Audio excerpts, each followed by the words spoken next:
பிஸ்மில்லாஹிர் ரஹ்மானிர் ரஹீம். அல்ஹம்துலில்லாஹ் வல் ஆகிபத்து லில் முத்தகீன். என் அன்புமிக்க அல்லாஹ்வின் நல்லடியார்களே, உங்கள் அனைவருக்கும் அல்லாஹ்வுடைய சாந்தியும் சமாதானம் உண்டாவதாக என்று கூறிக்கொண்டு, இன்று ஒரு மரண சிந்தனை.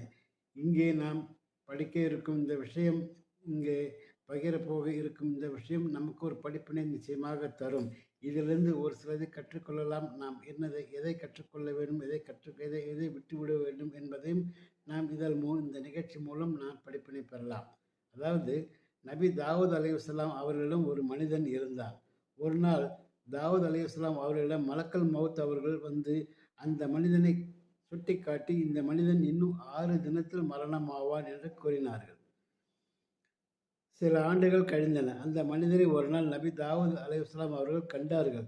இந்த மனிதன் 6 நாளில் இறந்து விடுவான் என்று மலக்கல் மௌத் சொன்னாரே, உயிரோடு இருக்கின்றானே என்று வியப்படைந்தவர்களாக ஒரு நாள் மலக்கல் மௌத்தை கண்டு வினவிய பொழுது, இறை நபியே, நான் சொன்னது உண்மைதான். ஆனால் பந்தத்துவத்தை முறித்து வாழ்ந்த இவன் இப்பொழுது இவனுடைய அவர்களிடம் உறவு கொண்டதினால் இறைவன் அவனுடைய ஆயுளை நீளமாக்கி விட்டான் என்று மலக்குல் மௌத் பதில் சொன்னார்கள். பார்த்தீர்களா? நம் உறவை துண்டித்து விட்டால் நமக்கு ஆயுட்காலம் குறைந்துவிடும். எனவேதான் பெருமா ஸல்லல்லாஹு அலைஹி வஸல்லம் அவர்கள் கூறினார்கள், உறவோடு சேர்ந்து வாழுங்கள் என்று கூறினார்கள்.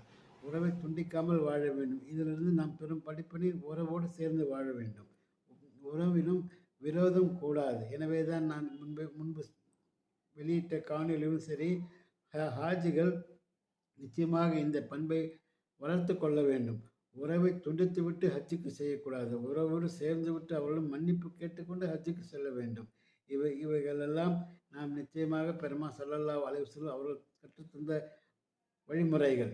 எனவேதான் உறவோடு சேர்ந்து வாழ வேண்டும். அதனால் நமக்கு ஆயுள் கூடும், ரிஸ்கில் அபிவிருத்தி உண்டாகும் என்று கூறியிருக்கிறார்கள். எனவே ரிஸ்கில் அபிவிருத்தி ஏற்படவும் ஆயுள் கூடவும் நாம் உறவினரோடு சேர்ந்து வாழ வேண்டும் என்று கேட்டுக்கொண்டு, வாய்ப்புக்கு நன்றி கூறி விடைபெற்றுக் கொள்கிறேன். வாஹர் தவானா அல்ஹம்துலில்லாஹி ரப்பில் ஆலமீன்.